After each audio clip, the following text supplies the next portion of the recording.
In Mahabharata, Duryodhan, with the help of his uncle Shakuni, robbed the Pandavas of their rightful share of the kingdom in the game of dice, also called Chaucer.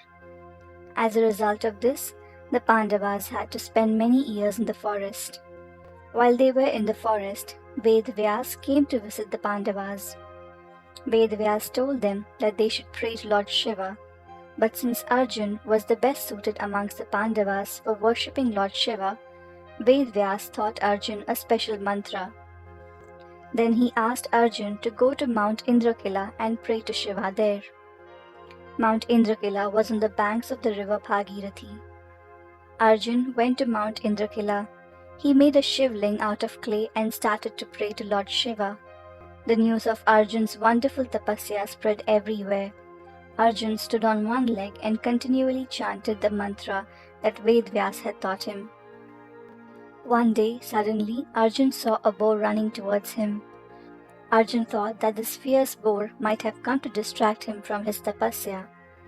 Alternatively, it might be a relative of several demons that he had killed and therefore might wish him harm. Thinking this, Arjun picked up his bow and arrow and let fly an arrow at the boar. Meanwhile, Lord Shiva had decided to subject Arjun to a test, and he had also arrived at the spot disguised as a hunter. This form of Shiva is often referred to as Kirat Avatar. To know about the various avatars of Lord Shiva, watch the video linked above. When Arjun shot an arrow at the boar, so did Lord Shiva. Lord Shiva's arrow struck the boar in its hind side, whereas Arjun's arrow struck the boar in its mouth. The boar fell down dead. A dispute started between Arjun and the hunter about who had killed the boar first.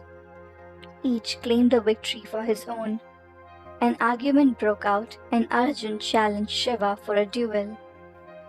But whatever weapons were hurled by Lord Shiva were easily repelled by Arjuna's weapons.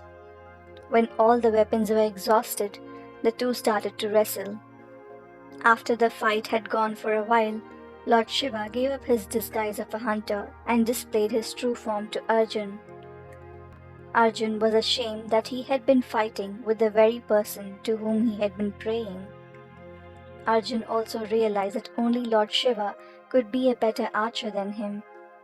"Please forgive me," said Arjun.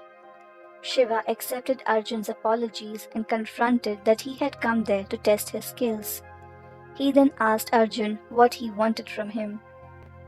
Arjun wanted the boon that he might obtain glory on earth. He said, "O Lord, if you are pleased with me, then I humbly ask you to bestow upon me your irresistible personal weapon, known as the Pashupath.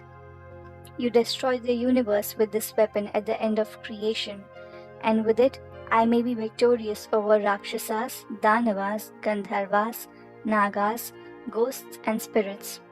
It will enable me to emerge successfully from the battle I shall fight against Bhishma, Drona, Kripa, and the son of Sooth, Karn." Lord Shiva replied, "O son of Kunti, I will give you this weapon. You are capable of holding, throwing, and withdrawing it. Not even Indra, Yama, Kuver, or Varun knows the mantras to this weapon. What to speak of any man? However, you must use it only against celestial fighters. The Pashupath should never be released at lesser enemies, or else it may destroy the creation. This weapon is discharged by the mind, eyes, words, or a bow.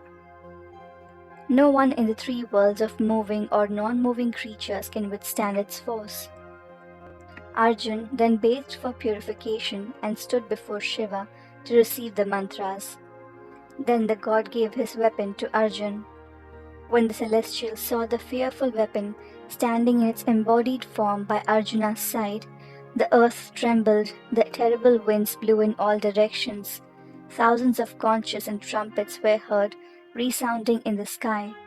This was such a divine weapon that its possession made Arjun invincible.